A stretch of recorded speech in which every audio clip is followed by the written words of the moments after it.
Xxxtentacion. The Waffle House hero James Shaw Jr. posted a photo of meeting the rapper recently saying, "You jumped over a guardrail and asked, 'Can I take a picture with you?' I said, 'Shouldn't it be the other way around?' Of course you can. You said, 'No, you're the hero.' The news hurts to hear, bro. Praying for your family." Yeah, so the 20-year-old rapper was shot in South Florida in his car as he was leaving a motorcycle dealership.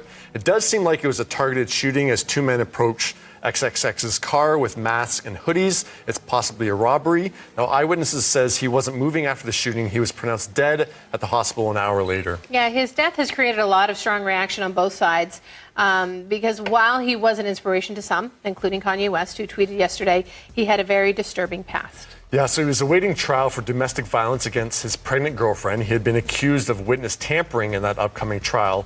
And in an interview, he admitted to beating up a woman and attacking a guy in prison because XXX accused him of being gay and looking at him for too long. So XXX's past had gotten him removed from Spotify's playlist last month, but he was recently put back on, and today Spotify has created a playlist in tribute to the rapper, which many are not happy about. Yeah, so some are paying tribute online while some are applauding that he's dead. Iggy Azalea weighed in on Instagram saying, "I'm not overlooking any of the things women accused him of doing, but I'm generally saddened by Xxxtentacion's passing because it was so unnecessary. We need to think more about the things we give value to. To see people celebrating his death is just another example of that troll mentality that's rewarded and encouraged to our own detriment." I would agree. XXX had been working on improving himself. In October, he publicly apologized to women he disrespected, as he put it, and he donated $100,000 to domestic violence prevention programs. And in an eerie video to see today, he talked about his own death on Instagram live in December.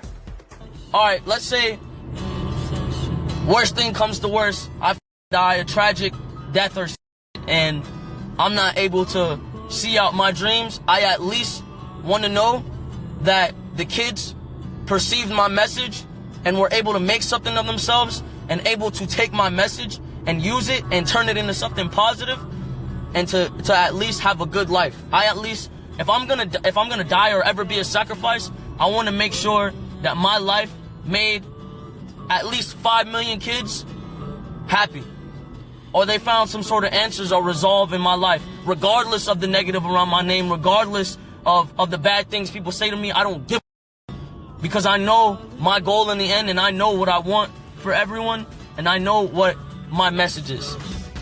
Yeah, so Jeanette says, haven't heard of him, don't know his music. I think that's a lot of people today and last night when this news came out. He isn't a mainstream star just yet. Yeah, he got a lot of publicity with that Spotify thing going back and forth. But no, this is a huge debate online right now. Of course, you never want to wish death on anyone.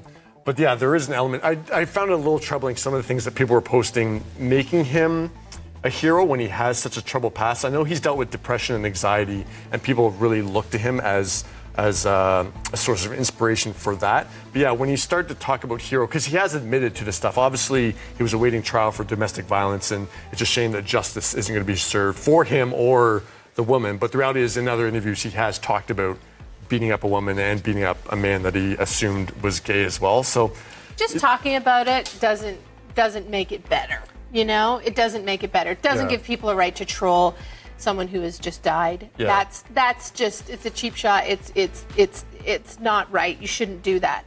But the reality is, you know, he beat women, right? And so that's a problem. And so I find that that's a hard thing to, I don't know. Yeah, I just think it's an element that just because somebody makes music that you like, I don't think they should necessarily be a role model for you or a hero. I think there's, like James Shaw Jr., amazing hero, someone to really look up to, even though he's not famous. I think sometimes being a hero gets caught up in being famous. Like, people become role models just because they're famous and you like their music. I think, yeah, XXX really people had should be role models for the way they live their lives. Yeah. The things that they do outside of the spotlight. The things you do in front of the spotlight, that's great. That's really wonderful. But there was a lot of stuff that he did behind the scenes that wasn't great, that obviously he was about to answer for. And he was trying to improve himself. That's what it sounds like he was trying to do by making these donations, and even his statement saying that women are disrespected. It was much more than regardless, just disrespected. that's someone's son, that's someone's family member, and that's incredibly sad. And it's gun violence again, and that's incredibly upsetting for sure.